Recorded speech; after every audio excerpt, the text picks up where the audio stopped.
प्रणाम। जय गुरुदेव। आइए सुनते हैं युग ऋषि, वेदमूर्ति, तपोनिष्ठ, परम पूज्य गुरुदेव पंडित श्रीराम शर्मा आचार्य जी द्वारा लिखित पुस्तक परिष्कृत व्यक्तित्व, एक सिद्धि, एक उपलब्धि। समग्र व्यक्तित्व का विकास कैसे हो? उच्च शिक्षा, चतुरता या शरीर सौष्ठव भर से कोई व्यक्ति न तो आत्मसंतोष पा सकता है और न लोक सम्मान। इन सबसे महत्वपूर्ण है परिष्कृत व्यक्तित्व। प्रतिभाशील और उन्नतिशील बनने का अवसर इसी आधार पर मिलता है।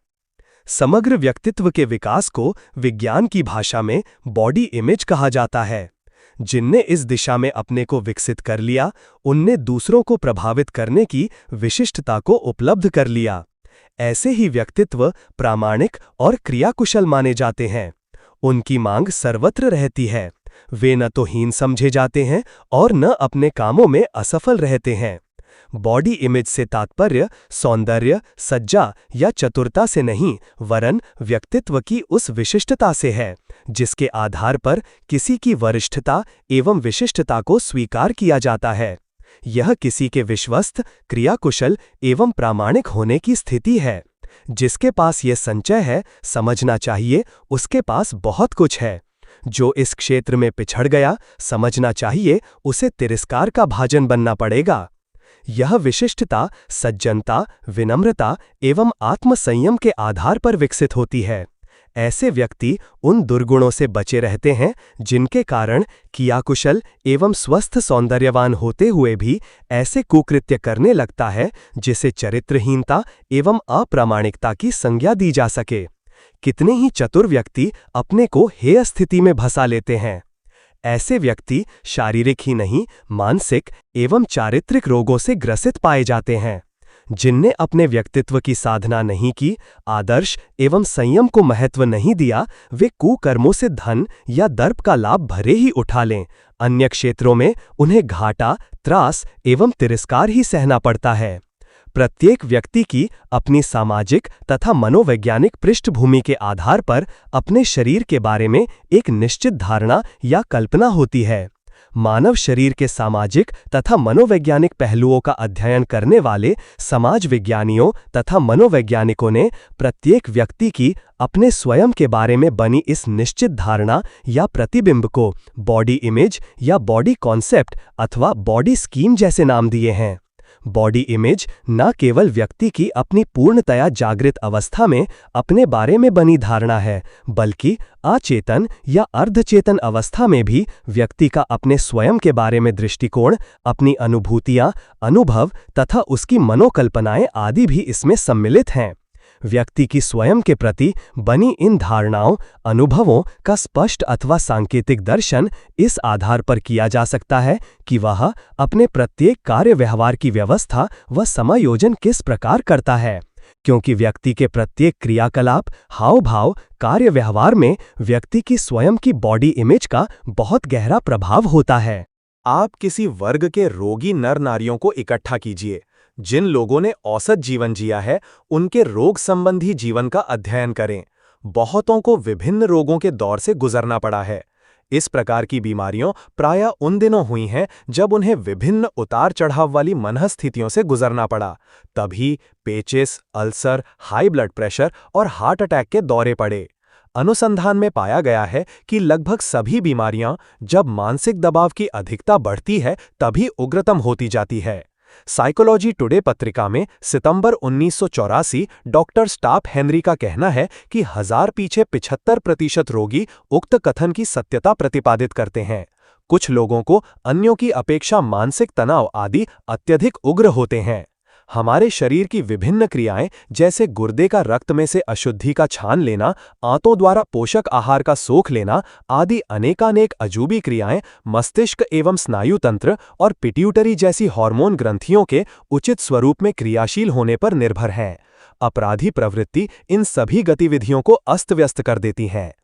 अनैतिक गतिविधियां अपनाते समय अथवा उसके पश्चात अपना मुंह सूखने लगता है, जो इस बात का प्रतीक है कि पाचन क्रिया संपूर्णतया बंद कर दी गई है। शक्ति परिवर्तित तथा प्रगति के कारण सांसें तीव्र होती जाती हैं। साथ ही रक्त में इंडोरोफिन जैसे नशीले पदार्थ का सम्मिश्रण हो जाता है, जिससे कोई भी चोट मोच आने पर शरीर को भास नहीं होता। साथ ही साथ ACTH एड्रीनोकॉर्टिकोट्राफिक हार्मोन का स्राव मस्तिष्क से होने लगता है, जिससे स्मरण शक्ति तेज हो जाती है और मस्तिष्क की बुद्धि कुशाग्र हो जाती है। केनिया मसाई मार्गे रिजर्व अभयारण्य में रहने वाले 60 से अधिक बबून बंदरों में स्ट्राप्स रिस्पॉन्स के बारे में कई प्रयोग किए गए हैं। इन बबूनों के शरीर की संरचना मनुष्यों से कई प्रकार मिलती जुलती है। इन वानरों की ये विशेषता होती है कि नायक और नायिका के कुछ सहचर विशिष्ट विशेषाधिकार जताते हैं, जैसे उत्तम आहार ग्रहण करने में, सुरक्षित स्थान पर कब्जा करने में तथा बंदरियों से सेवा लेने में, जून निकलवाने में इत्यादि इत्यादि। ये सब विशिष्टता प्रतिभा सज्जनता के आधार पर मिली होती है। सुप्रसिद्ध दार्शनिक इमर्सन ने कहा है, उद्वेग एवं भय को मन में अंकुरित ही न होने दो। उन्होंने ये भी बताया है कि यदि मानवीय मस्तिष्क में से उद्वेग एवं भय को निकाल दिया जाए तो उसकी पूरी क्षमता का सदुपयोग किया जा सकता है।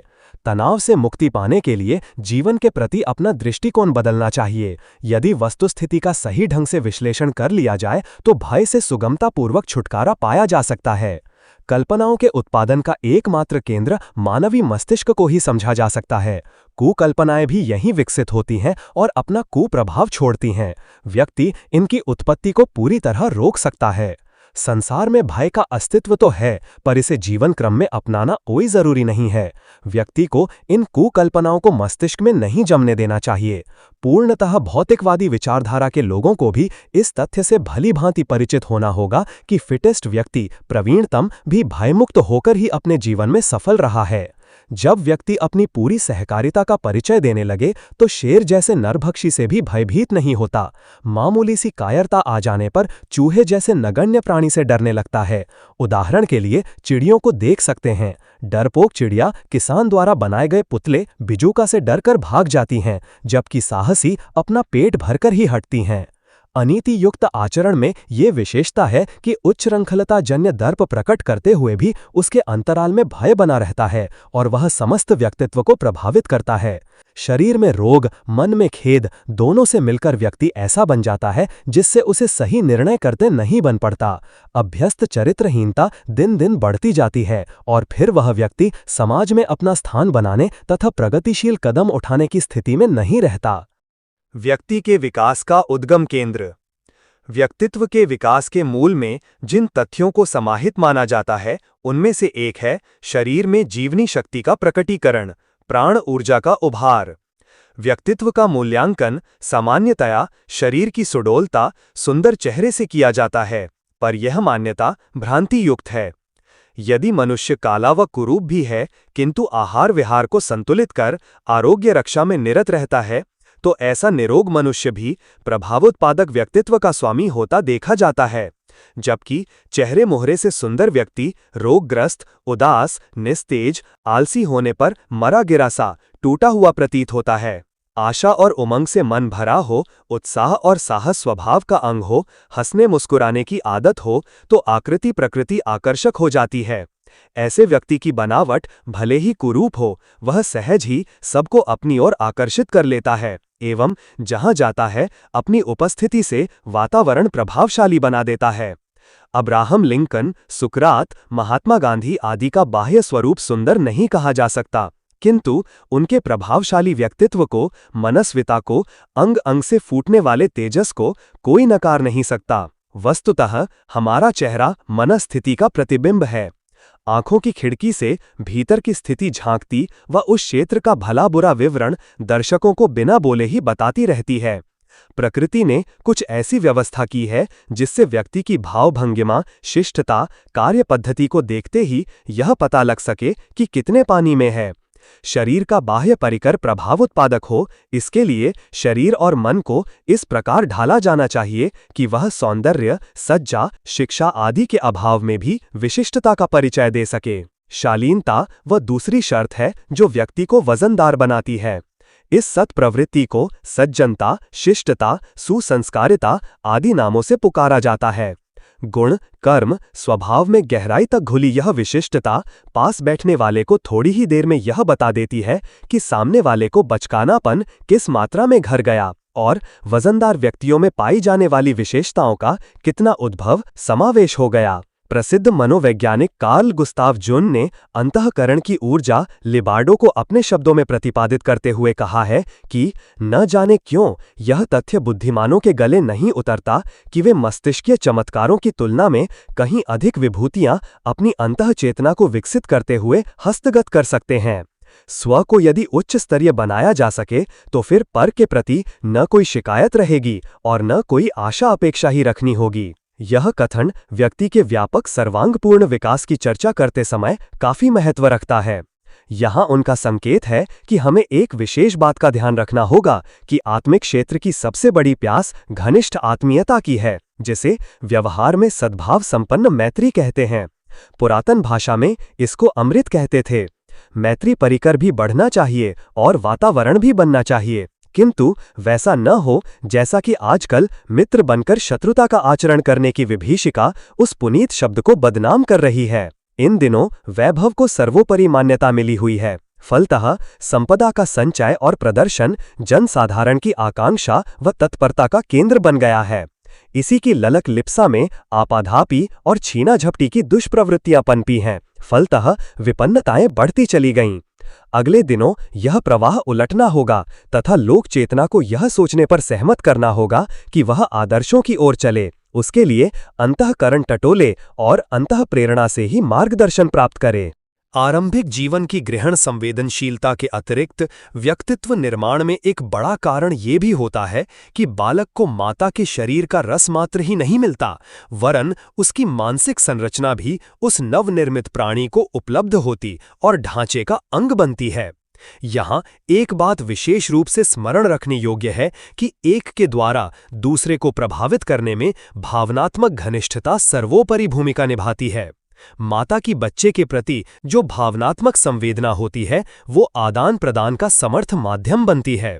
माता के द्वारा वो न केवल पोषक आहार ग्रहण करता है, न केवल सुविधा सुरक्षा के अनुदान उपलब्ध करता है, वरन इन सबसे बड़ी वस्तु स्नेह दुलार का वो रसायन भी प्राप्त करता है जिसके सहारे गहन स्तर के आदान प्रदान बन पड़ते हैं। माता पिता तथा अन्य अभिभावक जो बालक के साथ जितनी भावनात्मक घनिष्ठता एवं सहानुभूति जोड़े रहते हैं, उसे बिना मांगे ही बहुत कुछ गले उतारते रहते हैं। बालकों का ये उदाहरण यहाँ इसलिए दिया जा रहा है कि घनिष्ठता, समीपता एवं भावनात्मक आत्मीयता के उस दोहरे प्रभाव को समझा जा सके जिसमें न केवल सान्निध्य सुख एवं सहयोग मिलता है, वरन अंतरंग विशेषताओं के आदान प्रदान का भी मार्ग खुलता है। यहाँ मैत्री की ओर संकेत किया गया है।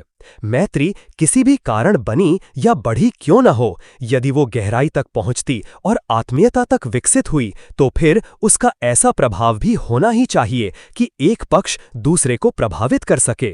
यह तथ्य इस निष्कर्ष पर पहुंचाते हैं कि व्यक्ति को यदि उत्कृष्टता की ओर अग्रसर करना अभीष्ट हो तो उसके लिए शिक्षण के साथ साथ आत्मीयता का गहरा पुट लगाने की भी व्यवस्था होनी चाहिए। विकृत व्यक्तियों को संतुलित एवं समुन्नत बनाने में स्नेह दुलार की उपलब्धि इतनी बड़ी औषधि है जिसकी तुलना में अन्य कोई उपाय उपचार कारगर नहीं होते देखा गया। प्यार की प्यास हर किसी को रहती है और वो समुचित परिमाण में किसी भाग्यवान को मिल सके तो समझना चाहिए कि व्यक्तित्व के सर्वांगीण विकास हेतु एक प्रभावशाली साधन जुट गया। प्रतिभा की विलक्षणताएं अनेकों सफलताओं का निमित्त साधन बनती हैं, किंतु यह ध्यान रखना चाहिए कि वह मात्र वंशानुक्रम, सानिध्य, साधन शिक्षण आदि बाहरी प्रभाव अनुदानों से ही पूर्ण रूपेण हस्तगत नहीं होती। ऐसी बात होती तो मनुष्य को सचेतन कहते हुए भी परिस्थितियों का दास कहना पड़ता। यह तो भाग्य प्रारब्ध से भी बुरी बात होती। यदि परिस्थितियां किसी के भले बुरे बनने का आधार रही होती तो किसी को श्रेय या दोष न देकर साधनों को ही सराहा या कोसा जाता जिन्होंने उत्थान या पतन में भूमिका निभाई। चरित्र मनुष्य की मौलिक विशेषता एवं उसका निजी उत्पादन है। इसमें उसके निजी दृष्टिकोण, निश्चय, संकल्प एवं साहस का पुट अधिक होता है। इसमें बाह्य परिस्थितियों का यत्किंचित योगदान ही रहता है। असंख्यों ऐसे उदाहरण मौजूद हैं जिनमें लंका जैसे विषाक्त वातावरण में विभीषण जैसे संत अपने बलबूते समूची प्रतिकूलताओं को चुनौती देते हुए अपने स्थान पर अटल बने रहे। ऐसे भी कम नहीं जिनमें पुलस्त्य ऋषि के देव परिकर में रावण जैसे दुराचारी का प्रादुर्भाव हुआ और उसने वातावरण को ताक पर उठाकर रख दिया। ये व्यक्तिगत चरित्र ही है जिसे व्यक्ति अपने बलबूते विनिर्मित करता है। परिस्थितियां सामान्य स्तर के लोगों पर ही हावी होती हैं। जिनमें मौलिक विशेषता है वे नदी के प्रवाह से ठीक उल्टी दिशा में मछली की तरह अपनी पूंछ के बल पर छरछराते चल सकते हैं। निजी पुरुषार्थ एवं अंतःशक्ति को प्रसुप्त से उभारते हुए साहसी व्यक्ति अपने को प्रभावशाली बनाते और व्यक्तित्व के बल पर जन सम्मान अर्जित करते देखे गए हैं। ये उनके चिंतन की उत्कृष्टता, चरित्र की श्रेष्ठता एवं अंतराल की विशालता के रूप में विकसित व्यक्तित्व की ही परिणति है। संतों की, सज्जनों की दोस्ती स्वभावतः अपने जैसे लोगों से ही हो जाती है। आवश्यक नहीं कि वे एक ही इलाके या एक ही गांव के हों। दूर दूर के रहने वाले होने पर भी एक दूसरे का परिचय कहीं न कहीं से प्राप्त कर लेते हैं और उनके बीच मेलजोल का सिलसिला चल पड़ता है। अंततः वे घनिष्ठ बन जाते हैं। चोर डाकुओं के भी गिरोह बनते रहते हैं। इसका कारण एक ही है कि हर मनुष्य की अपनी प्रकृति होती है। उसे साथियों की आवश्यकता पड़ती है। चुंबक लोहे के टुकड़ों को खींचकर अपने पास जमा कर लेती है। मनुष्य भी अपनी अपनी प्रकृति के अनुरूप मंडलियां बना लेते हैं और उनके मिले जुले प्रयास से चमत्कार दिखाने लगते हैं। यदि मनुष्य अपनी प्रकृति बदल डाले और नई रीति नीति अपना ले तो पुराने सभी मित्र छिन्न भिन्न हो जाएंगे और नई परिवर्तित प्रकृति के अनुरूप जमघट बढ़ने लगेगा। एक बच्चा पिता के साथ नदी तट पर गया। हवा चल रही थी और लहरें उठ रही थीं। हर लहर पर एक अलग सूर्य चमक रहा था। बच्चे ने पिता से पूछा, आकाश में सूरज एक ही बड़ा है, पर हर लहर पर तो सैकड़ों हजारों की संख्या में दिख रहा है और आकार में भी छोटा है। पिता ने समझाया कि आकाश वाला सूरज तो एक ही है, लहरों पर तो उसके प्रतिबिंब भर चमक रहे हैं। इस संसार में जन समुदाय समुद्र की लहरों के समान है। उनके अपने अपने गुण स्वभाव हैं, पर उनकी वही विशेषताएं हमारे उभर कर आती हैं जिन्हें हम ढूंढते हैं। सज्जनों के साथ आमतौर से अन्य लोग भी सज्जनता का ही व्यवहार करते हैं। इसके विरुद्ध क्रोधी लोगों का हर किसी से झगड़ा झंझट होता रहता है। बाजार में अनेकों दुकानें होती हैं, पर उनमें पहुंचते वही लोग हैं जिन्हें जिस चीज की जरूरत होती है। जिसे मिठाई खरीदनी है वो लोहे की दुकान पर जाकर व्यर्थ हैरान होगा और निराश वापस लौटेगा। व्यक्तित्व गठन हेतु एकमात्र अवलंबन। व्यक्तित्व का गठन मूलतः विचारों पर निर्भर है। चिंतन मन को ही नहीं, शरीर को भी प्रभावित करता है। मनोकाय गड़बड़ियां चिंतन की गिरावट का ही परिणाम हैं। इस बात को प्रायः सभी मनोवैज्ञानिक एक मत से स्वीकार करते हैं। चिंतन की उत्कृष्टता को अपनाने के लिए तथा उसे व्यावहारिक जगत में उतारने से ही भावात्मक तथा सामाजिक समंजन प्राप्त हो सकना संभव है। इस प्रकार के समंजन की सरल किंतु सक्षम प्रक्रिया बता पाने में आधुनिक मनःशास्त्री असमर्थ पाए जाते हैं। इस विषय पर वे आपसी खींचतान के अतिरिक्त कुछ उपाय दे सकने में अक्षम ही दिखाई देते हैं। मनोविज्ञान की जानवी का गोमुख सदृश उद्गम स्थल उपनिषद हैं।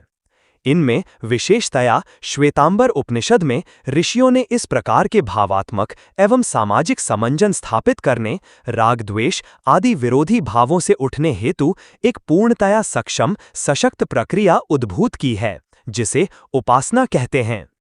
निःसंदेह उपासना श्रेष्ठ चिंतन एवं उत्कृष्ट व्यक्तित्व के निर्माण का सशक्त माध्यम है। मन की बनावट कुछ ऐसी है, वो चिंतन के लिए आधार खोजता है।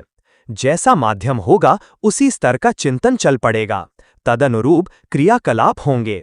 निम्न स्तरीय चिंतन वाले व्यक्ति के क्रियाकलाप भी घटिया होना स्वाभाविक है। ऐसा व्यक्ति अपने जैसे दुराचारी अनाचारी व्यक्ति विनिर्मित करने में ही सहायक होगा, जबकि उच्च स्तरीय चिंतन करने वाले संत मनीषी महात्माओं के अनुरूप उनके क्रियाकलाप भी उत्कृष्ट कोटि के होते हैं। तदनुरूप उनके सानिध्य में रहने वाले व्यक्तियों का व्यक्तित्व भी उसी ढांचे में ढलकर सुघड़ स्वरूप प्राप्त करता है। वर्तमान समय में श्रेष्ठ व्यक्तित्व संपन्न व्यक्तियों का अभाव है। बहुलता हेय गए गुजरों की है। इनसे सामाजिक समंजन की अपेक्षा करना एक विडंबना है। इन परिस्थितियों में एक समस्या खड़ी होती है कि मानवीय व्यक्तित्व को श्रेष्ठ कैसे बनाया जाए। विचार करने पर एक ही रास्ता दिखाई देता है, उपासना का अवलंबन। उपासना से जुड़ी आदर्शवादी मान्यताएं एवं प्रेरणाएं ही चिंतन को श्रेष्ठ एवं व्यक्तित्व को उत्कृष्ट बना सकने में समर्थ हो सकती हैं। उपासना की समग्रता एवं उसके मनोवैज्ञानिक प्रभावों को भली भांति समझा जा सके तो व्यक्तित्व निर्माण का सबल आधार मिल सकता है। उपासना का लक्ष्य है व्यक्तित्व का परिष्कार।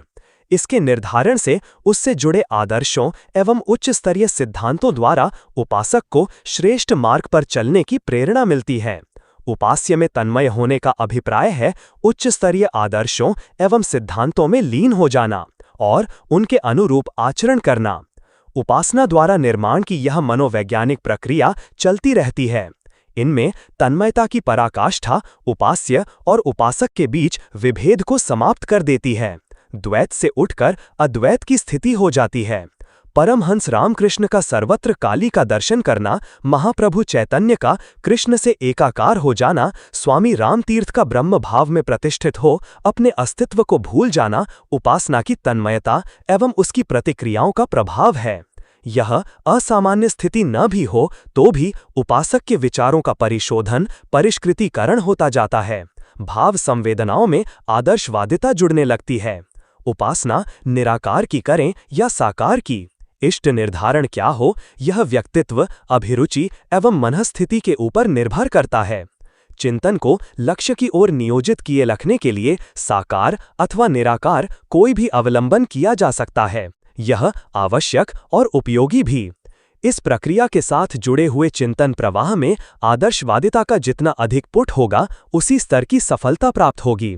इष्ट से तादात्म्य और उससे मिलने वाले दिव्य अनुदानों से वह आधार बन जाता है जिससे उपासक अपने चिंतन एवं गतिविधियों को श्रेष्ठता की ओर मोड़ सके। आधुनिक मनोविज्ञान ने जिन नए तथ्यों का उद्घाटन किया है वे आध्यात्मिक मूल्यों की पुष्टि करते हैं। चिंतन को व्यक्तित्व का मूल आधार माना जाने लगा है। इस संबंध में हुए शोध प्रयास यह स्पष्ट करते हैं कि मनुष्य का जैसा आदर्श होगा उसी के अनुरूप उसका व्यक्तित्व विनिर्मित होगा। आदर्श यदि श्रेष्ठ एवं उत्कृष्ट है तो चिंतन एवं गतिविधियों में श्रेष्ठता एवं उत्कृष्टता समाएगी। इसके विपरीत निकृष्ट आदर्श निम्नगामी प्रवृत्तियों को प्रोत्साहन देंगे, हे व्यक्ति गढ़ेंगे। उपासना में इष्ट निर्धारण परोक्ष रूप से श्रेष्ठ आदर्शों की प्रतिष्ठापना है, जिसके निकट आने तादात्म्य स्थापित करने वाला भी उसी के अनुरूप ढलता बनता चला जाता है। Erich Fromm, Harry Stack Sullivan एवं डॉक्टर हेनरी लिडलहर का मानना है कि हम शारीरिक एवं मानसिक स्वास्थ्य को किसी दिव्य सत्ता, देवदूत अथवा सर्वव्यापी चेतना से एकात्म स्थापित करके निश्चयपूर्वक सुधार सकते हैं। उनका कहना है कि हम जिस प्रकार की सत्ता का चिंतन करते हैं उससे हमारा संपर्क उसी प्रकार स्थापित हो जाता है जिस प्रकार माइक्रोवेव्स के द्वारा संसार के विविध रेडियो स्टेशनों से संपर्क हो जाता है। दिव्य सत्ताओं से संपर्क एवं उनसे मिलने वाली प्रेरणाओं से आध्यात्मिक ही नहीं शारीरिक मानसिक लाभ भी प्राप्त किए जा सकते हैं। प्रत्येक मनुष्य वायरलेस के रिसीवर की तरह है जो हर समय भले बुरे विचारों को ग्रहण करता रहता है। मन में किस प्रकार के विचार उत्पन्न होंगे यह इस बात पर निर्भर करता है कि हम किससे अपना संपर्क जोड़ रहे हैं। परिष्कृत एवं परिपक्व विचार आसपास के वातावरण को भी तदनुरूप बनाने में सहायक होते हैं। प्रख्यात विचारक अपटॉन सिक्लेर अपनी पुस्तक मेंटल रेडियो में स्पष्ट करते हैं कि उपासना व्यक्तित्व निर्माण की एक समग्र प्रक्रिया है जिसका अवलंबन लेने वाला स्वयं श्रेष्ठ बनता और दूसरों को भी प्रभावित करता है। वह अपने विचारों का प्रसारण अभौतिक माध्यमों से लोगों तक कर सकता है। इसमें व्यक्ति एवं वातावरण को अनुवर्ती बनाने के सभी तत्व विद्यमान होते हैं। प्रसिद्ध मनाशास्त्री जुंग उपासना को जीवन की अनिवार्य आवश्यकता के रूप में स्वीकार करते हैं। उनके अनुसार सभी धर्मों में प्रचलित उपासनाएं स्वास्थ्य एवं सर्वांगीण विकास के लिए आवश्यक हैं। उनकी मान्यता के अनुसार संसार के सभी मानसिक चिकित्सक मिलकर भी उतने रोगियों को आरोग्य प्रदान नहीं कर पाते जितना कि छोटी से छोटी धार्मिक उपासनाएं कर देती हैं। व्यक्ति के अधःपतन एवं चिंतन चरित्र व्यवहार की त्रिवेणी में बढ़ते जा रहे प्रदूषण को रोकने तथा इसका परिशोधन कर निर्मल, परिष्कृत एवं ऊर्ध्वगामी बनाने में उपासना की आवश्यकता ही नहीं अनिवार्यता भी है। पुरातन काल के ऋषियों तथा आधुनिक काल के संतों ने इसका अवलंबन कर स्वयं के व्यक्तित्व को सुघड़ बनाने के साथ ही समूची जाति के समक्ष प्रकाश संकेतक के रूप में स्वयं को उभारा। आज भी भावनात्मक, सामाजिक, समंजन, सर्वतोमुखी परिष्कार एवं समग्र प्रगति के सभी आधार इसमें विद्यमान हैं। समस्याओं की जटिलता से उभरने तथा अपने व्यक्तित्व को गढ़ने के लिए यह राजमार्ग ही सर्वाधिक उपयुक्त है। उत्थान की आकांक्षा और दिशाधारा। प्रगति पथ पर अग्रसर होने के लिए अनवरत प्रयत्नशील रहना जीवधारी की एक स्वाभाविक वृत्ति है।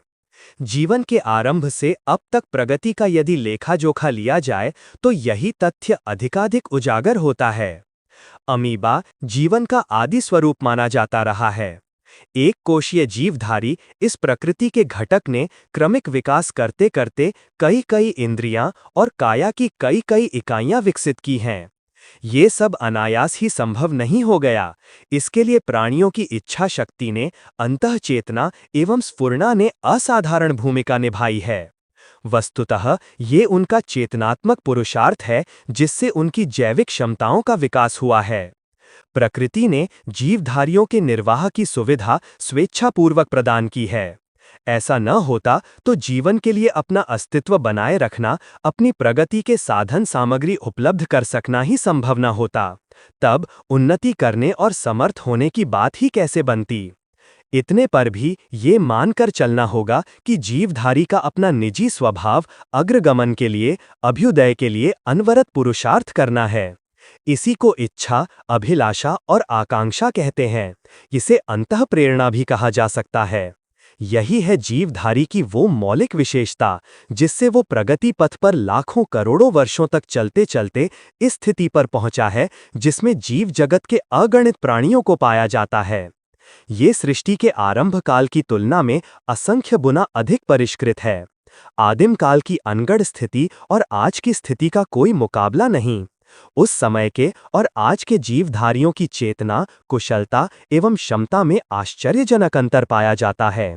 अनगढ़ जीव सत्ता ने आज की सुघड़ स्थिति प्राप्त करने में असाधारण प्रयास पुरुषार्थ का परिचय दिया है। इस प्रगति में प्रकृति एवं परिस्थितियों का योगदान न रहा हो ऐसी बात नहीं, किंतु जिसे भौतिक पृष्ठभूमि कह सकते हैं वह अंतराल की वो उमंग ही है जो आगे बढ़ने की निरंतर प्रेरणा देती और उसके लिए पुरुषार्थ की बेचैनी बनाए रखती है। इस संदर्भ में दो प्रवाह सामने आते हैं।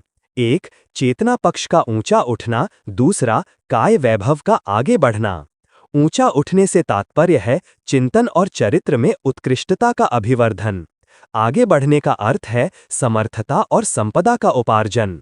इन दोनों के समन्वय से जीवन की दिशाधारा बनती है। मान्यता और आकांक्षा का स्तर श्रेष्ठ या निकृष्ट होना व्यक्ति का अपना चुनाव है। जो इसे वर्ण करेगा वह उस दिशा में अवश्य होगा।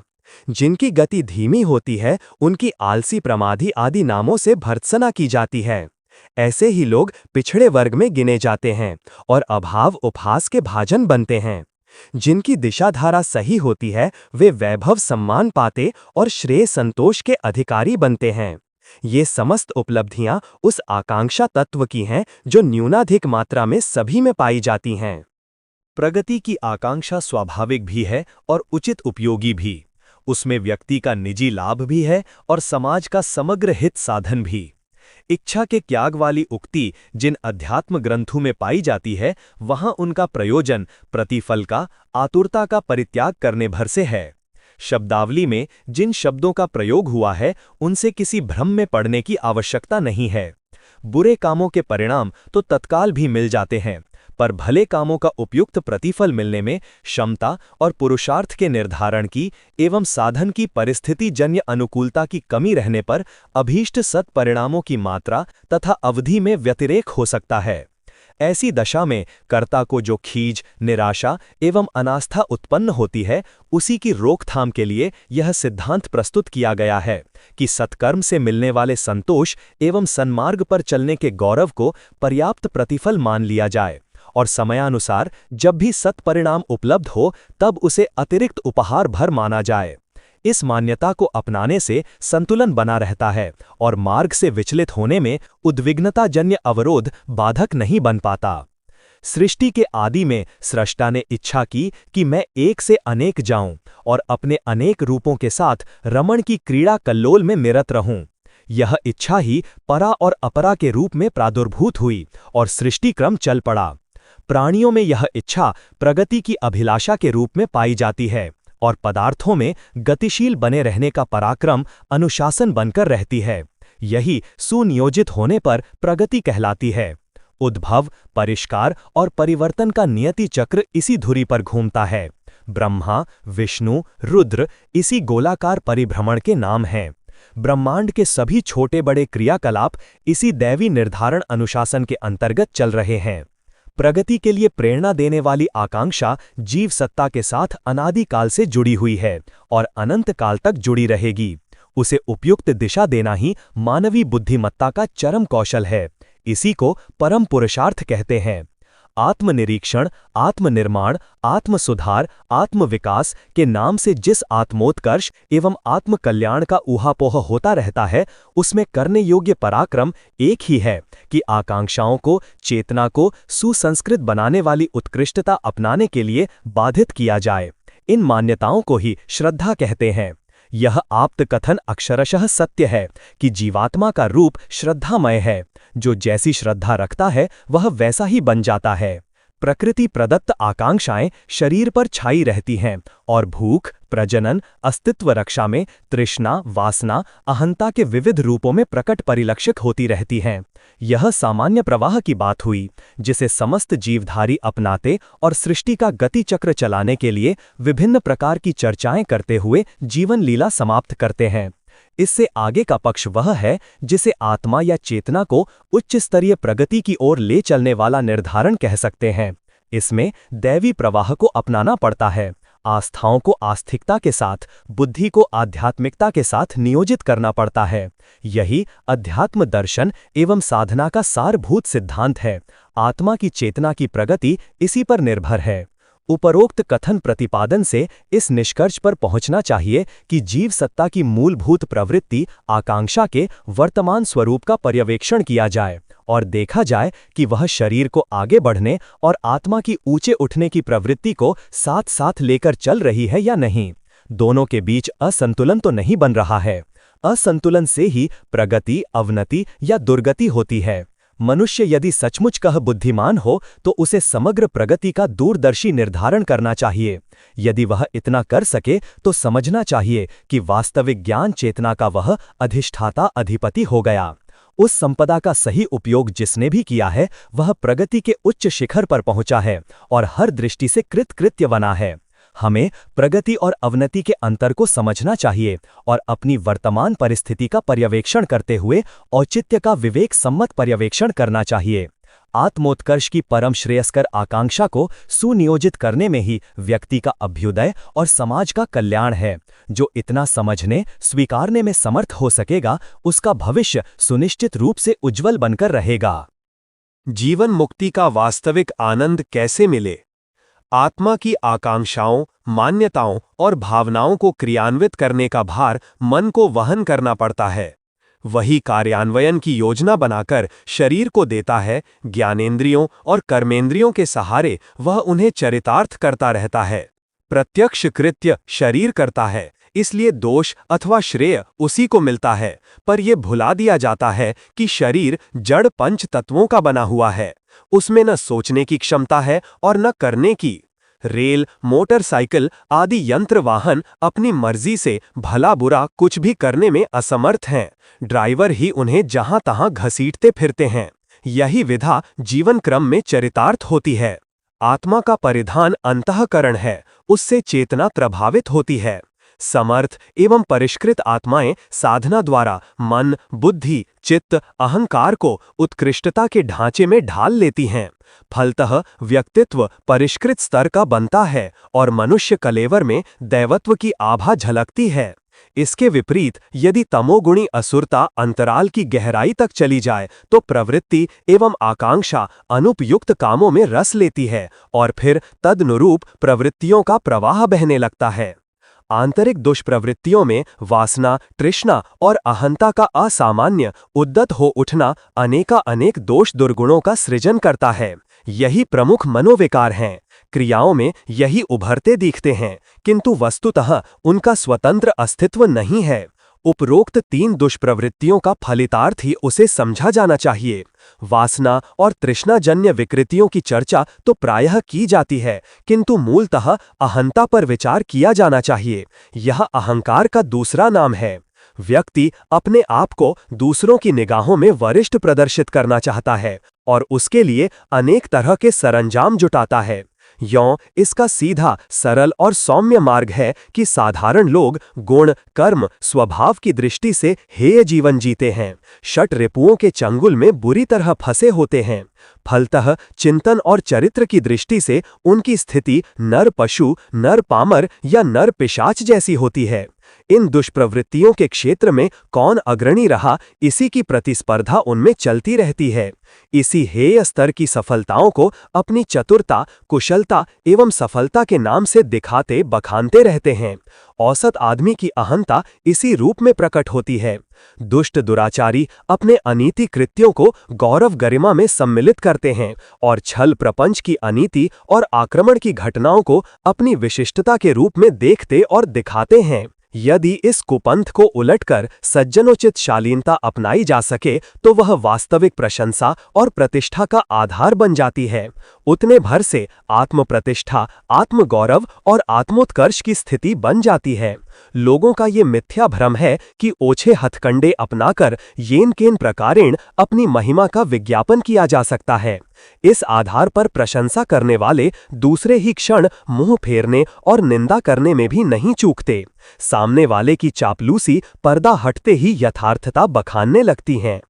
फैशन, सज धज, अमीरों जैसे ठाठ बाट, किसी दुर्बल पर आक्रमण, किसी सज्जन को ठगना, घर में विपुल संपदा जमा करना, चाटुकारों का मुंह मीठा करके अपनी प्रशंसा सुनना आदि करतूतें उद्धत अहंता वाले लोग करते रहते हैं और उसी में अपना ढेरों समय, श्रम, धन तथा चिंतन गंवाते फिरते हैं। इस आधार पर जो प्रदर्शनात्मक प्रपंच खड़ा किया गया था वह क्षणिक और अवास्तविक विडंबना खड़ा करने के अतिरिक्त और किसी अन्य काम नहीं आता।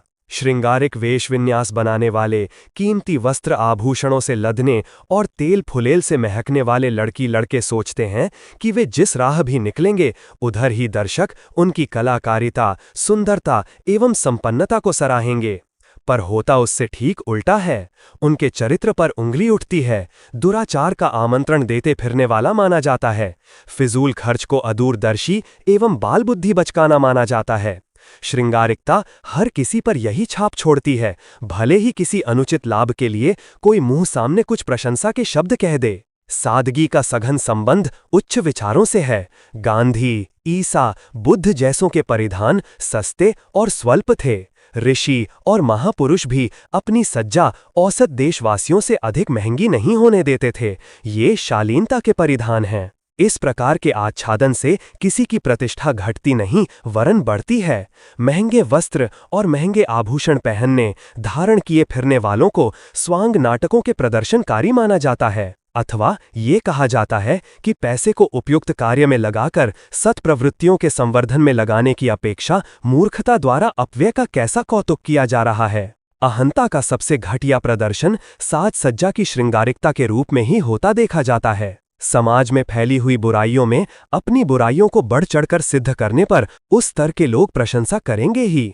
जेल में बंद अपराधियों में जो अपनी करतूतों का अधिक दिलचस्प और भयानक विवरण सुनाते हैं, उनकी बात सुनकर दूसरे लोग अवाक तो रह जाते हैं, पर कभी अवसर पड़ने पर उनका साथ देने के लिए भूलकर भी तैयार नहीं होते। सोचते हैं कि ऐसे लोग किसी के भी हजामत बना सकते हैं। इनका कोई सगा संबंधी नहीं होता। वे जिसके साथ मित्रता जोड़ते हैं पहले उसी को हलाल करते हैं।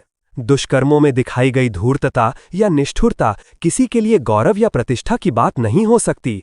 ऐसे लोगों पर दसों दिशाओं से घृणा और भर्त्सना बरसती है।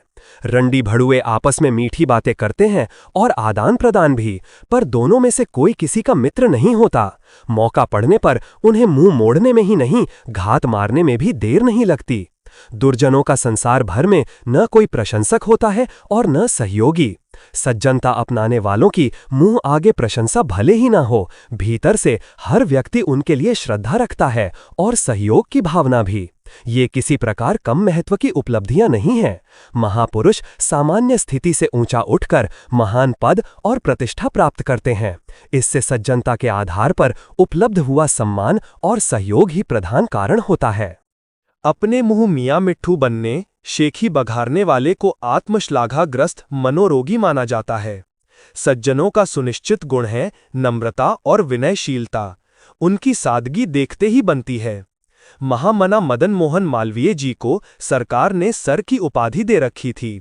कलकत्ता विश्वविद्यालय ने उन्हें मानद डॉक्टरेट स्वीकार करने के लिए आमंत्रित किया था। पंडित महासभा ने उन्हें पंडित शिरोमणि की उपाधि दी थी। इन तीनों पदवियों को उन्होंने अस्वीकृत कर दिया और कहा, मेरे पिताजी पंडित की परंपरागत उपाधि दे गए हैं, उसका निर्वाह ही मुझे भारी प्रतीत होता है। फिर और उपाधियों से लदकर उन्हें वहन कर सकना मेरे लिए कैसे संभव हो सकेगा।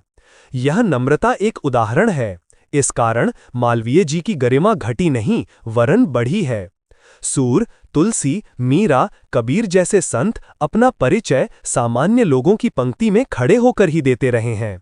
यदि उनने बड़प्पन की प्रशंसात्मक डींगे हाँकी होती तो निश्चित रूप से वे विज्ञजनों की दृष्टि में गए गुजरे ही गिने गए होते। मनुष्य के लिए यह क्या कम गौरव की बात है कि वह परमेश्वर का युवराज है। इस पदवी को सार्थक बनाने के लिए उसे अपना व्यक्तित्व और कर्तृत्व ऐसा बनाना चाहिए जो उस गरिमा के अनुरूप हो। इसके लिए अपनी निजी पवित्रता और प्रखरता उच्च स्तर की विनिर्मित करनी चाहिए। निजी अभिलाषाओं को इतना कम करना चाहिए कि उसे अपरिग्रही ब्राह्मण कहा जा सके। ब्राह्मण को भगवान भी अपेक्षाकृत अधिक प्यार करते हैं और चारों वर्णों में उसकी श्रेष्ठता मानी गई है। इसका एक ही कारण है कि उसका निजी निर्वाह अत्यंत साधारण होता है और अभिमान इतना गलित होता है कि भीख मांगने में भी अवमानना अनुभव न करे। यह नम्रता की चरम सीमा है। जिस तरह फलों से लदे हुए वृक्ष की हर डाली नीचे झुक जाती है। आत्मगौरव की अनुभूति और लोक प्रतिष्ठा की प्राप्ति का एक ही मार्ग है, पुण्य परोपकार में रसानुभूति और लोक सेवा में निरंतर प्रवृत्ति। जो इस मार्ग को अपनाते हैं वे हर घड़ी अपनी और दूसरों की दृष्टि में गौरव गरिमा से भरे पूरे माने जाते हैं। इसके बिना अन्य पगडंडियां खोजने वाले कांटों में उलझते और भटकाव में फंसते हैं। सूरज, चंद्रमा निस्वार्थ भाव से प्रकाश वितरण के लिए निरंतर भ्रमण करते रहते हैं। बादलों के लिए एक ही काम है कि समुद्र से पानी लाना और सूखे भूखंडों में शीतलता एवं हरितिमा उगाना। वृक्ष दूसरों के लिए फलते हैं, पवन दूसरों के लिए चलता और अग्नि दूसरों के लिए जलती है।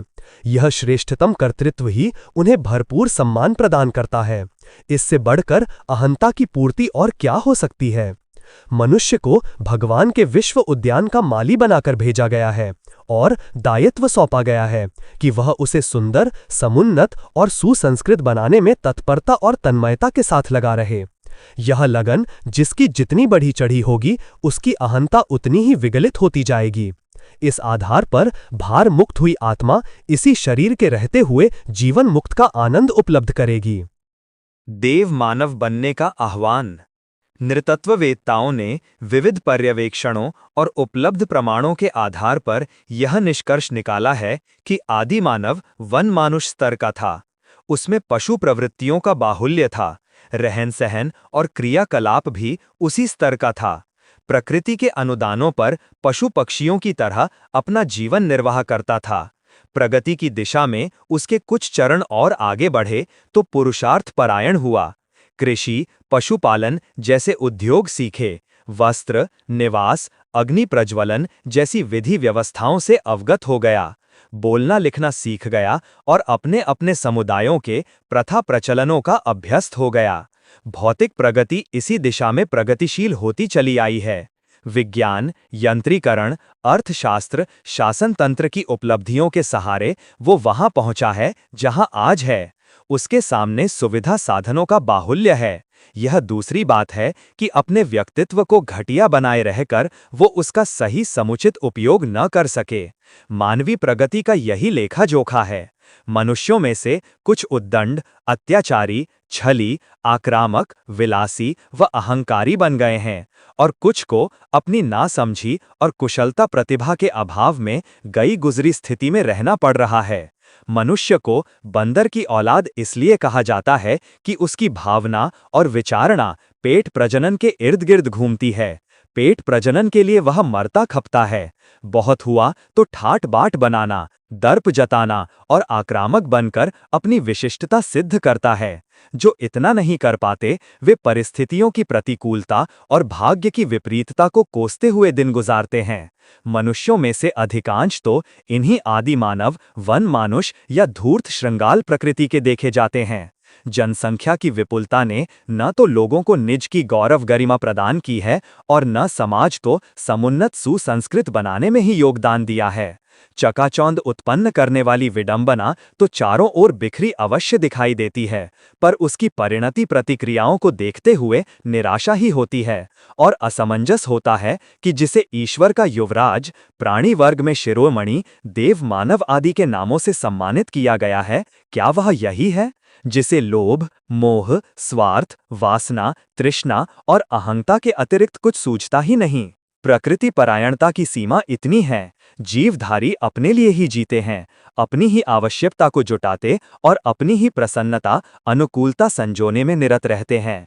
प्रकृति परायण होकर भी मनुष्य उसी गई गुजरी स्थिति में रह सकता है जिसमें कि अन्य जीवधारी मरते और मारते हैं, गिरते और गिराते हैं।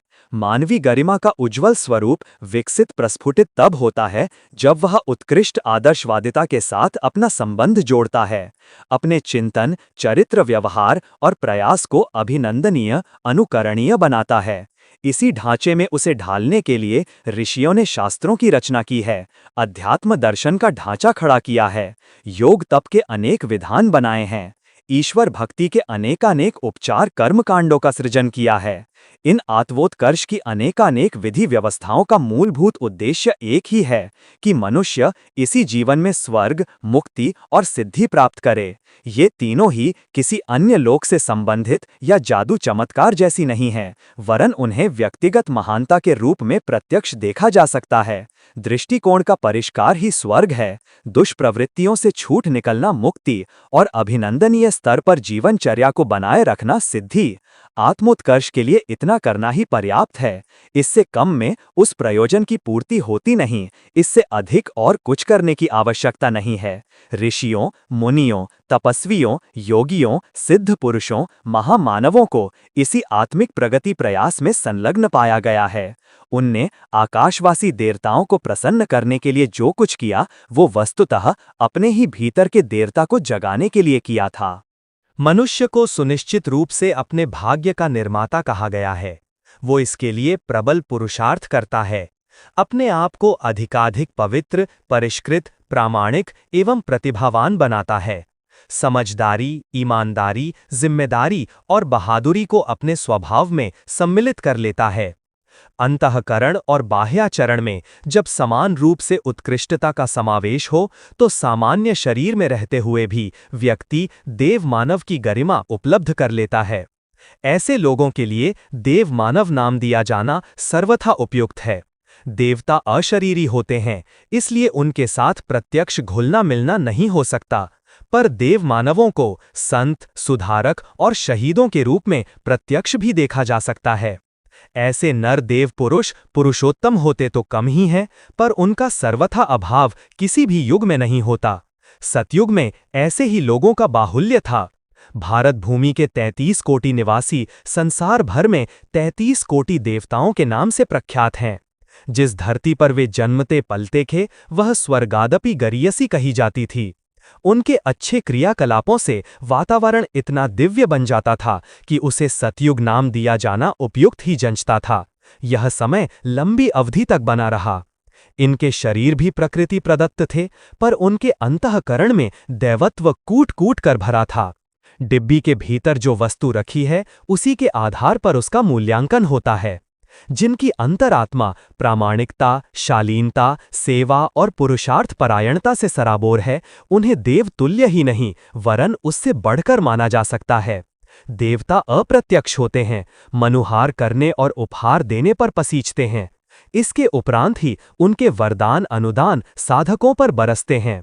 किंतु देव मानवों की कृपा अनुकंपा अहेतु की होती है और बिना याचना की प्रतीक्षा किए मेघमाला की तरह बरसती और बसंत की तरह शोभा सुषमा से सर्वत्र उल्लास बिखेरती है। भारत देवभूमि है। स्वर्ग लोक के अस्तित्व को चुनौती दिए बिना कहा जा सकता है कि यदि उसका प्रत्यक्ष दर्शन करना हो तो ऐसे महामानवों की उपस्थिति अभी भी जहां तहां देखी जा सकती है। सतयुग में तो वे साधु ब्राह्मण के रूप में एक विकसित समुदाय के रूप में ही इस धरित्री की शोभा, सुषमा, संस्कृति एवं समृद्धि का संवर्धन करते थे। आज मनुष्य की व्यक्तिगत सामूहिक समस्याएं बेतरह उलझ गई हों, साधन सामग्री घट गई हों, सो बात नहीं है। विज्ञान और कौशल ने साधनों का अतिशय विस्तार किया है, किंतु व्यक्तित्व की दृष्टि से समुदाय अतिशय बौना हो गया है। कुछ उत्पीड़क हैं, कुछ उत्पीड़ित, कुछ शोषक हैं, कुछ शोषित, कुछ पर्वत की चोटी पर बैठे हैं तो कुछ खाई में गिरकर कराह रहे हैं। इस विषमता को समता में परिणत करने के लिए देव मानवों के अतिरिक्त और कोई समर्थ नहीं हो सकता। पौराणिक कथानकों में अधर्म के उन्मूलन और धर्म के संस्थापन के निमित्त अवतारों का प्रकटीकरण होता रहा है। इस अलंकारिक प्रतिपादन का व्यवहारिक स्वरूप यह हो सकता है कि प्रामाणिकता और परमार्थ परायणता की पक्षधर सामान्य लोगों जैसी गतिविधियों से उबारकर देव प्रयोजनों में जुट जाने का एकाकी प्रयास करने की प्रेरणा देती है। सद्भावना पूर्वक अपनाए गए उच्च स्तरीय निर्धारणों को पूरा करने में कर्ता की अंतरात्मा और दैवी शक्तियों की अनुकंपा समान रूप से संयुक्त रूप से काम करती है और जो परिणाम सामने आते हैं वे चमत्कारी स्तर के होते हैं। परमार्थी पुरोहितों को ही ईश्वर का प्रतिनिधि माना जाता है। वस्तुतः वे ही समाज का स्तर, परिस्थितियों का प्रवाह और उज्जवल भविष्य का निर्माण करने के लिए आगे बढ़ते और सफल होकर रहते हैं। समय की पुकार है कि ऐसे उदार चेता उभरें, अपने इर्द गिर्द के भव बंधनों की पकड़ से अपने को उबारें और साथ ही जन कल्याण की उन प्रवृत्तियों में जुटें जिन्हें प्रकारांतर से अधर्म का उन्मूलन और धर्म का संस्थापन भी कहा जा सकता है। परिस्थितियों की मांग इतनी प्रबल है कि इससे बच निकलने के लिए कोई बहाना नहीं खोजा जाना चाहिए। सतयुग का माहौल बनाने के लिए भावनाशीलों को संकल्पपूर्वक आगे आना चाहिए। आज की परिस्थितियों में रीति नीति के अपनाए जाने की अत्यंत आवश्यकता है। साधु और ब्राह्मणों को भूसूर, पृथ्वी के देवता कहा जाता है। वे अपनी योग्यता, श्रमशीलता, संपदा का न्यूनतम अंश अपने निर्वाह के लिए रखते हैं और शेष को अन्यान्यों को उठाने बढ़ाने में खर्च करने के लिए अवसर तलाशते रहते हैं। किसी के निवेदन की प्रतीक्षा नहीं करते, बादलों की तरह बिना बुलाए ही सर्वत्र पहुंचते हैं और हर किसी को समुन्नत सुसंस्कृत बनाने के लिए प्रयास करते हैं। ऐसे ही देव मानवों की संख्या बढ़ने से धरती का वातावरण स्वर्गोपम बनता है। प्रामाणिकता की समर्थ क्षमता। बैंक से पैसा पाने के लिए आवश्यक है कि या तो पहले से जमा रखी हुई पूंजी खाते में हो या फिर कोई संपत्ति गिरवी रखकर उसके बदले आवश्यक राशि प्राप्त की जाए। बैंकों के पास प्रचुर धन होता है तो भी वे बिना किसी आधार के हर मांगने वाले को उसकी इच्छित धनराशि देने के लिए तैयार नहीं होती। हो भी कैसे, उन्हें अपनी राशि ब्याज समेत लौटानी भी तो है। जब तक वैसी संभावना सामने न आए तब तक बैंकों की उधार देने की नीति कार्यान्वित नहीं हो पाती। यह संसार भी एक बड़ा बैंक है। इसमें से प्रशंसा, प्रतिष्ठा, सहयोग, सहायता, सद्भावना जैसी अनेक बहुमूल्य वस्तुओं का वितरण होता है। इन्हें कोई भी अपनी प्रामाणिकता सिद्ध करके प्राप्त कर सकता है। यह सुलभ भी है और सही भी, किंतु अप्रामाणिकता का असमंजस बीच में आ अड़े तो दाता और ग्रहीता के बीच में इतनी चौड़ी खाई आ जाती है जिसे बांधना सरल नहीं होता।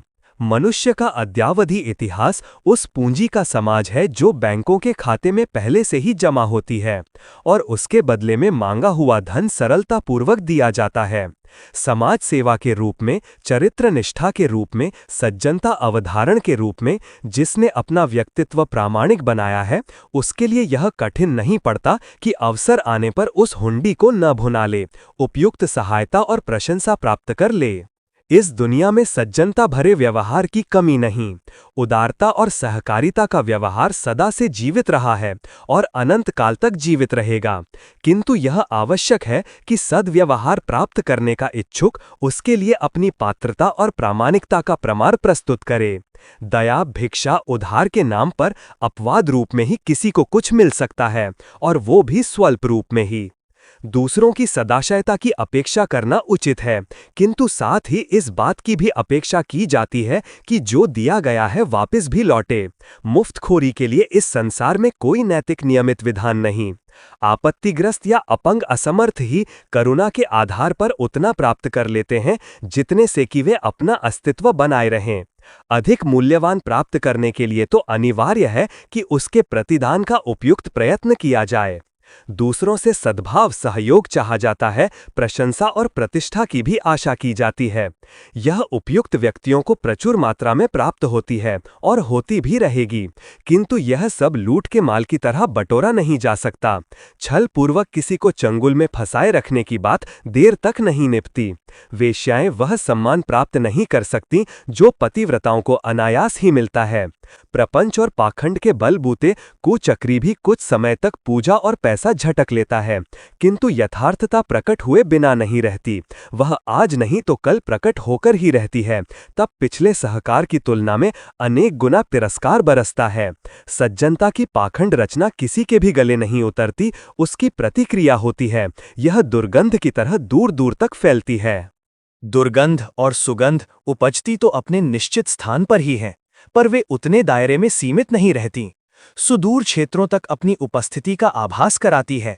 रास्ता चलते लोग उनका आभास प्राप्त करते हैं, प्रसन्न या उद्विग्न होते हैं। चंदन तरु के निकट पहुंचने पर कुछ समय उसकी छाया में बैठकर शांति एवं प्रसन्नता का लाभ लेने के लिए मन करता है, किंतु जहां सड़ी कीचड़ की, शमशान में जलते हुए शव के धुएं की दुर्गंध उठ रही हो, वहां से जल्दी दूर निकल जाने के लिए पैर बढ़ाने पड़ते हैं। उद्गम अपने स्तर के अनुरूप आकर्षण और विकर्षण उत्पन्न करता है। व्यक्तित्व की प्रामाणिकता हर किसी को आश्वस्त करती है, सांत्वना देती है और सदाशयता को साथ देने के लिए न्योता बुलाती है। इन सद्भावनाओं का संचय ही किसी को आंतरिक दृष्टि से सुसंपन्न बनाता है। इसी पूंजी के बल पर व्यक्ति ऊंचा उठता है, इतने बड़े काम करने का साहस कर गुजरता है जिनकी की सामान्य लोग न कल्पना कर सकते हैं न हिम्मत। ये बल कहाँ से आता है? ये टॉनिक रसायनों से नहीं, मल्ल विद्या अथवा शास्त्रास्त्रों से भी नहीं। उसका उद्गम है वो गौरव जो प्रामाणिकता के आधार पर आत्मबल के रूप में प्राप्त होता है। प्रामाणिकता जहां भी होती है वहां श्रद्धा उत्पन्न करती है और विश्वास भी।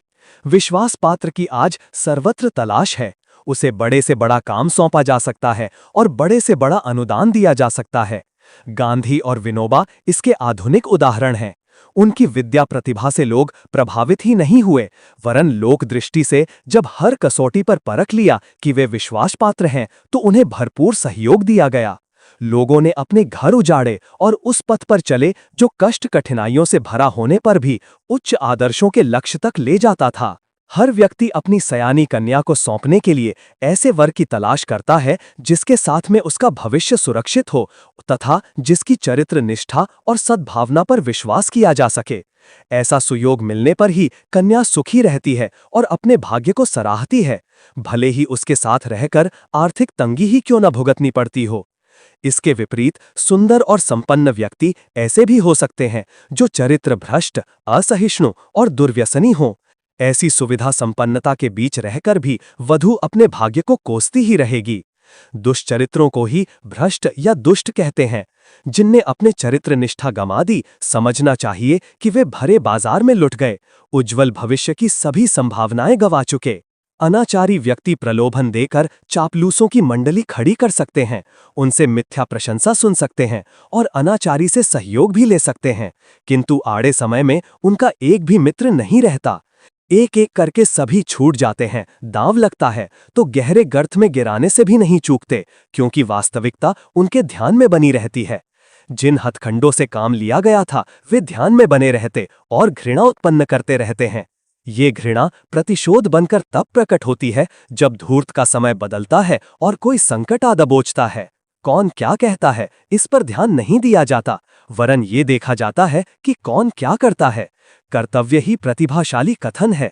नशेबाज और व्यभिचारी अनेक साथी संगी अनुयायी बना लेते हैं, क्योंकि उनकी कथन और करनी में एकता रहती है, भले ही वो बुरे किस्म की ही क्यों न हो। धर्मोपदेश देने वाले और आदर्शों की वकालत करने वाले लच्छेदार शब्दों का उच्चारण करके अपनी धाक तो जमा लेते हैं, पर छल नहीं छोड़ पाते।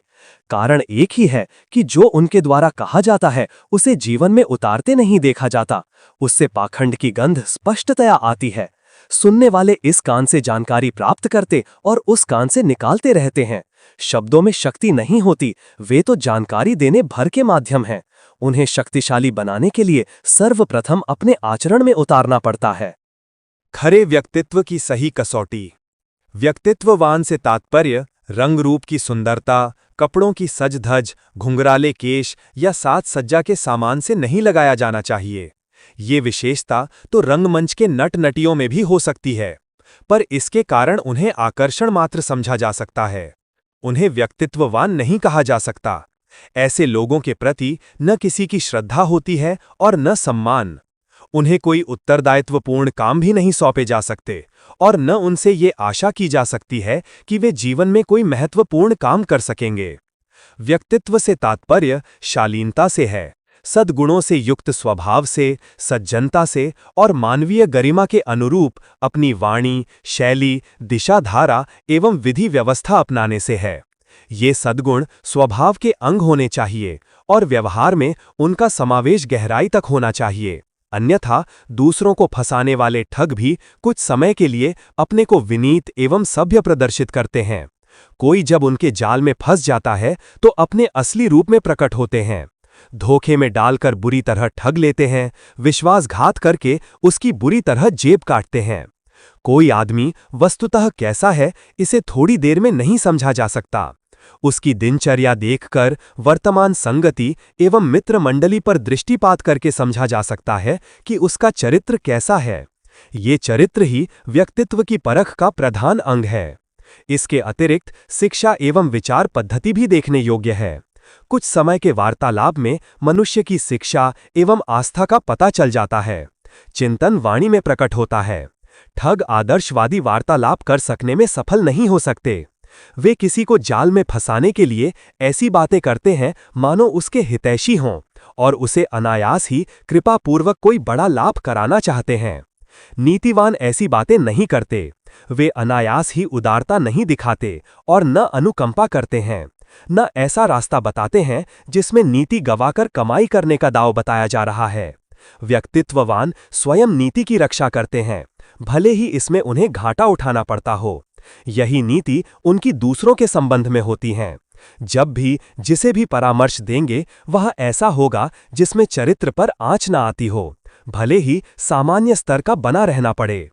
शालीनता उपार्जित करने के लिए शिक्षा की भी जरूरत पड़ती है। अशिक्षित आमतौर से गंवार या मूर्ख होते हैं। उनके व्यवहार में दूसरों को हानि पहुंचाकर अपना लाभ कमा लेने की नीति का समावेश होता है। ऐसा ही वे स्वयं करते हैं और ऐसा कर गुजरने के लिए वे दूसरों को परामर्श देते हैं। कारण कि उनका ज्ञान समीपवर्ती साधारण लोगों तक ही सीमित होता है और औसत आदमी सफल बनने के लिए ऐसे ही तरीके अपनाता है। उनमें से अपवाद रूप में ही भल मनसाहत पाई जाती है। जिस पर इस समुदाय का प्रभाव है वे यही समझते हैं कि दुनिया के रीति रिवाज यही हैं और इस रीति को अपनाने में कोई हर्ज नहीं है। सुशिक्षित स्वाध्यायशील व्यक्तियों की आदर्शवादियों जैसी कार्यपद्धति होती है।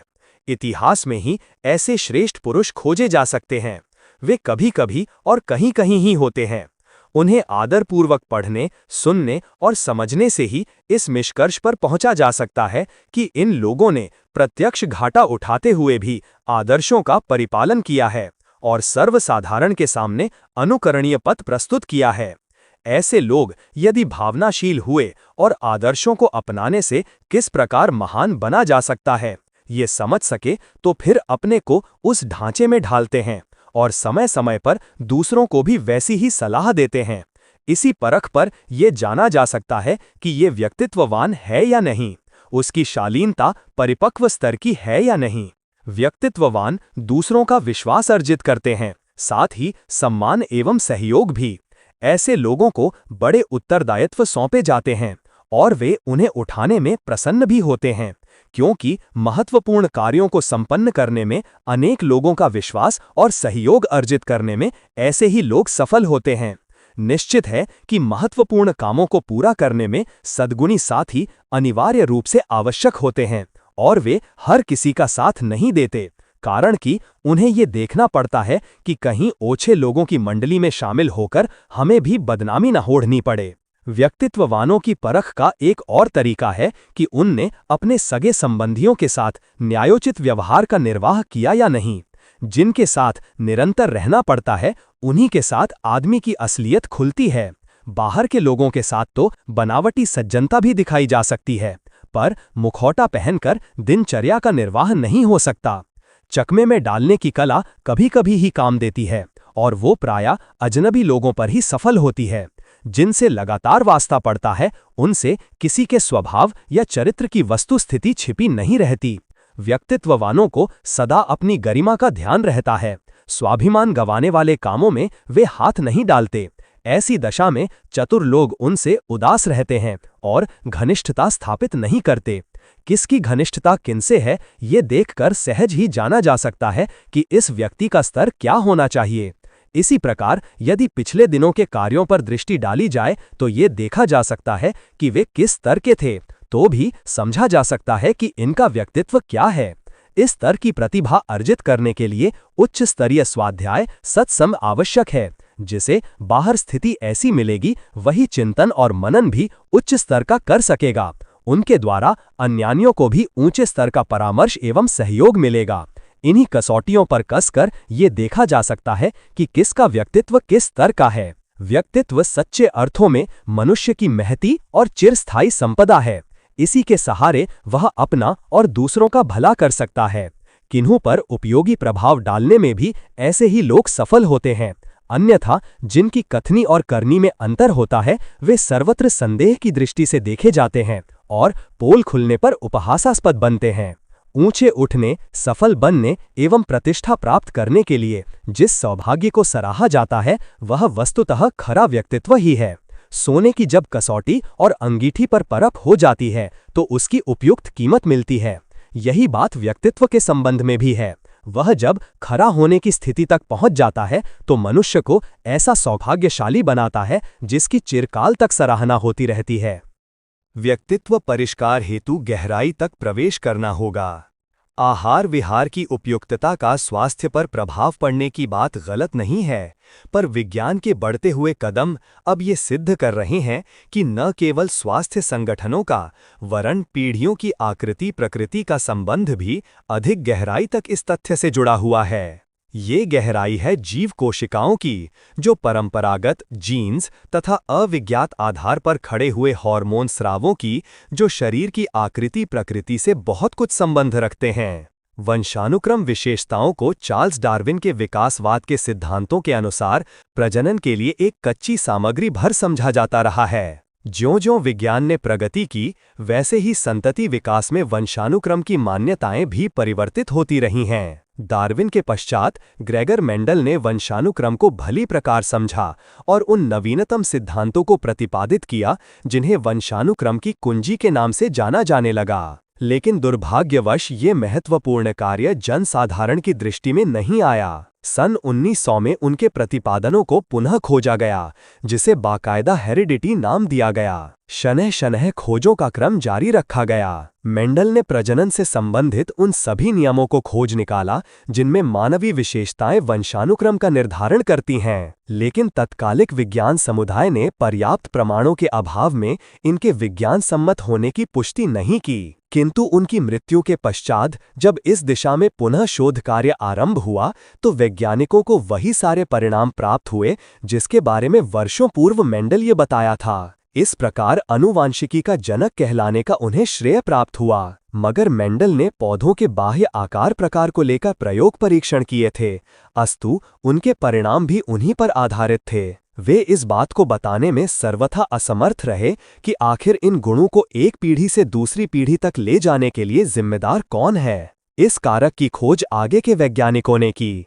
जर्मनी के ऑगस्टम बेजमन का नाम इस क्षेत्र में विशेष उल्लेखनीय है। उन्हीं ने प्रथम बार ये बताया कि कोशिकाओं के नाभिक में पाया जाने वाला न्यूक्लियर थ्रेड अथवा गुणसूत्र ही वह मूलभूत कारक है जो माता-पिता के गुणों को पुत्र तक ले जाने की भूमिका संपन्न करता है। इतना ही नहीं, उनने यह भी बताया कि संतति की अपनी कोई निजी विशेषता नहीं होती, वरन उसमें माँ-बाप दोनों के गुणों का सम्मिश्रण होता है। इस प्रकार यदि चाल ढाल बात व्यवहार पिता से मिलते हैं तो संभव है नाक नक्श रूप रंग माँ के समान हो। गुणसूत्र के बारे में इतनी जानकारी मिलने के बाद वैज्ञानिक इसके और गहन अध्ययन में जुट पड़े, जिसके उपरांत यह जानना संभव हो सका कि पुरुषों और महिलाओं में ये दो भिन्न प्रकार के होते हैं। पुरुषों में XY तथा महिलाओं में XX प्रकार के पाए जाते हैं। पौधों से कई ऐसे नए तथ्य भी हाथ लगे जिनकी पूर्व के वर्षों में जानकारी नहीं थी। यथा क्यों किसी विशेष नस्ल के लोगों की आयु अन्यों की अपेक्षा अधिक होती है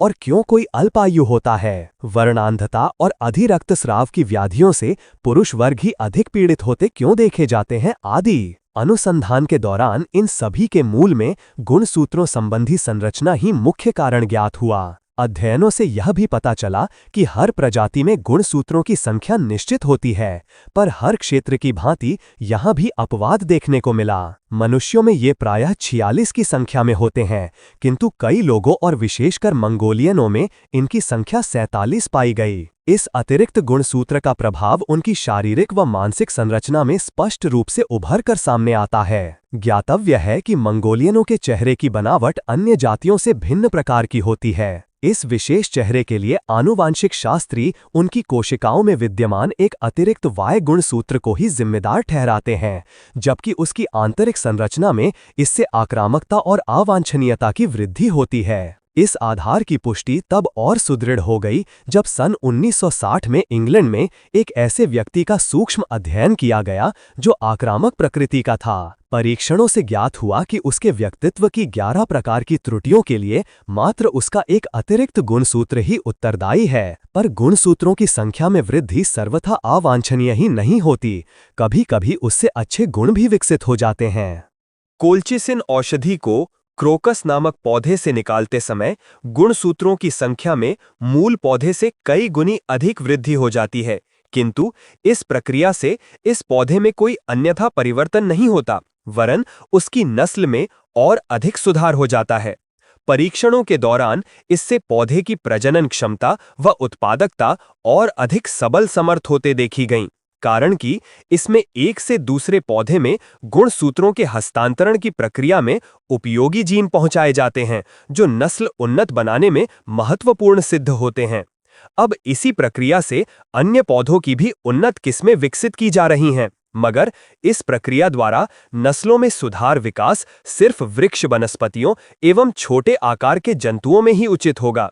मनुष्यों के साथ इस प्रकार के प्रयोग परीक्षण में खतरा सदा इस बात का बना रहेगा कि इस प्रक्रिया के दौरान कहीं कोई हिटलर, मसोलिनी, रुडोल्फ हेस अथवा क्लाउस बार्बी लियोन का कसाई स्तर का व्यक्तित्व ना पैदा हो जाए, जो समय और समाज दोनों के लिए घातक सिद्ध हो। ऐसी स्थिति में वैज्ञानिक अब इस बात पर विचार कर रहे हैं कि व्यक्तित्व में निकृष्टता और उच्छृंखलता पैदा करने वाले जीन्स की कटाई छटाई कर मनुष्य के व्यक्तित्व को उत्कृष्ट और उदात्त बनाया जाए। इस दिशा में सफलता अमेरिका के डॉक्टर होपवुड को मिली है। उनने हाइब्रिड तकनीक नामक एक ऐसी विधि खोज निकाली है जिसके अंतर्गत जीन्स की मरम्मत एवं प्रत्यारोपण दोनों संभव हो सकेंगे। इस प्रणाली द्वारा उत्पन्न 3 प्रकार की जीनों 1 एक्टिनोरिडीहिन, 2 मेडरमाइसिन, 3 ग्रेंटिसिन द्वारा शरीर में उन रसायनों और एंजाइमों की कमी पूरी की जा सकेगी जिसके कारण शरीर स्वास्थ्य लड़खड़ाने व रुग्ण बनने लगता है। इस प्रकार इस प्रक्रिया द्वारा जहां एक ओर दोष दुर्गुण व रोगोत्पादक जीन्स में सुधार परिवर्तन शक्य होगा, वहीं दूसरी ओर श्रेष्ठता वर्धक जीन्स का प्रत्यारोपण कर मनुष्य की गुणवत्ता बढ़ाना भी संभव हो सकेगा। गुणवत्ता संबंधी समस्या के अतिरिक्त मनुष्य के साथ इन दिनों जो एक और समस्या जुड़ गई है, वह है उसकी अल्पायुष्य की।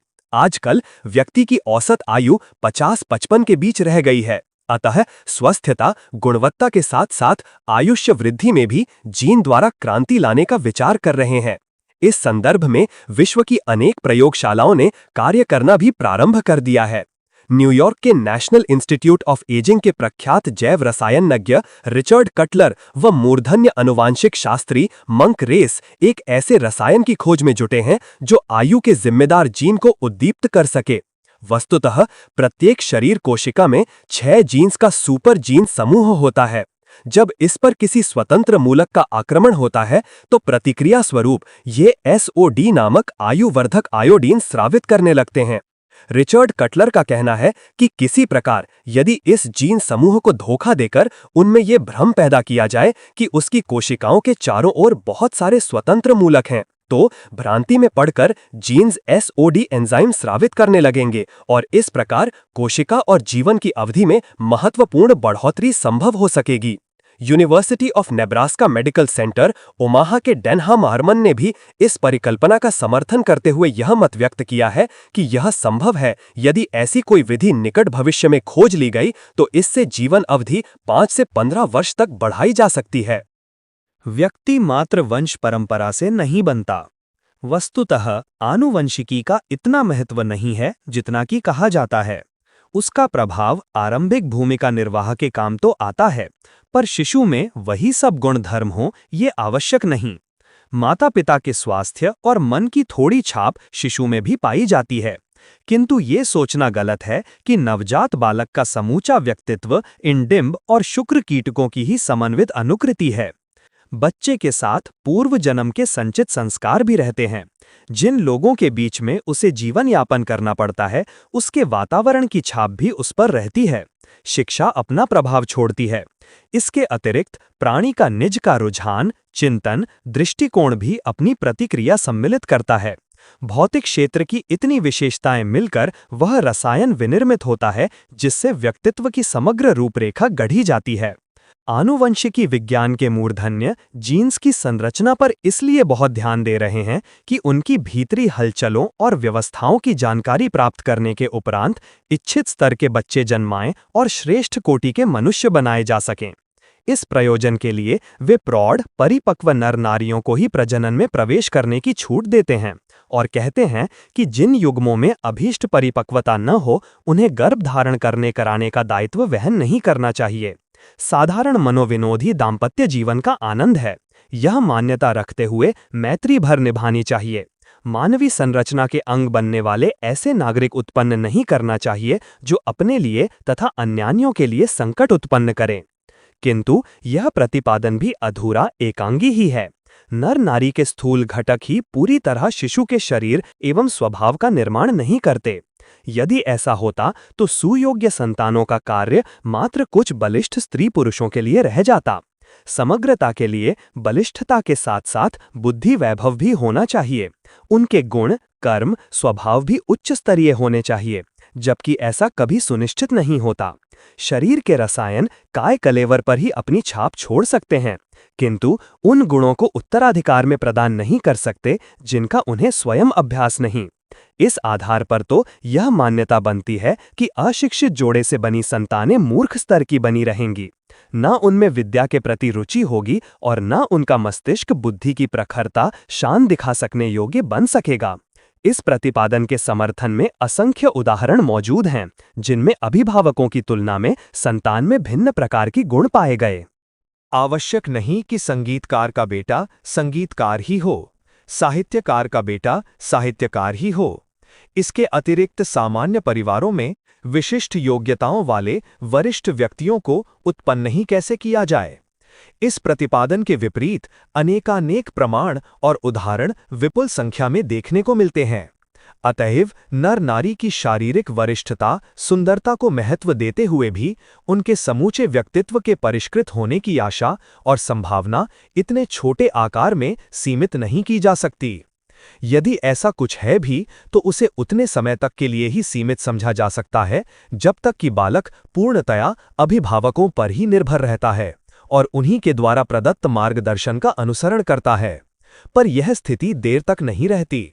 किशोर को जब स्कूल जाने, समाज संपर्क बनाने का अवसर मिलता है तो देखने सुनने को ऐसा बहुत कुछ मिलता है जो ज्ञान, अनुभव अभिभावकों के पास नहीं था। ऐसी दशा में समाज संपर्क की प्रभाव क्षमता ही किशोरावस्था में अपनी विशेषताओं का अनुभव कराने लगती है। ऐसी स्थिति में आनुवांशिकी को इतना महत्व दिया जाना चाहिए जितना कि इन दिनों दिया जा रहा है। मनुष्य ना तो पशु है और ना पेड़ जिसके बीजों की जांच पड़ताल करके अच्छी नस्ल पैदा की जाए। कल में पेड़ों में लगाई जा सकती हैं। ग्राफ्टिंग के प्रयोगों से नई नई किस्म के खूबसूरत पौधे बनाने में मदद मिली है। क्रॉस ब्रीडिंग के प्रयोगों से पशु वर्ग पर भी अपवाद जितना ही प्रतिफल मिल सका है। गधे और घोड़ी के संयोग से खच्चर तो उत्पन्न हुए, पर वे सभी रहे नपुंसक ही। उनमें अपना वंश चलाने की क्षमता नहीं पाई गई।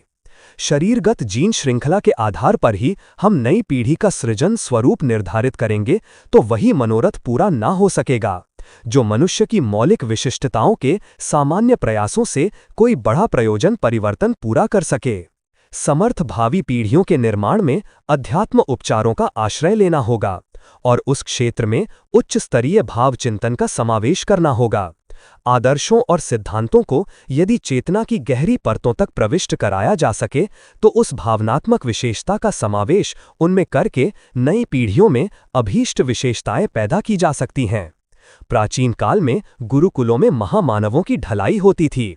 वहां मात्र शिक्षा का ही प्रबंध न था, वरन उनके रहन सहन, चिंतन और संवेदना को ऐसे तत्व ज्ञान में ढाला जाता था जिससे बालक वंश परंपरा में चले आ रहे कुसंस्कारों का परिमार्जन कर सकें। इस संदर्भ में अभिभावकों का उत्कृष्ट चिंतन और उदाहरण जैसा आदर्श चरित्र भी एक बड़ी भूमिका निभा सकता है। जय गुरुदेव।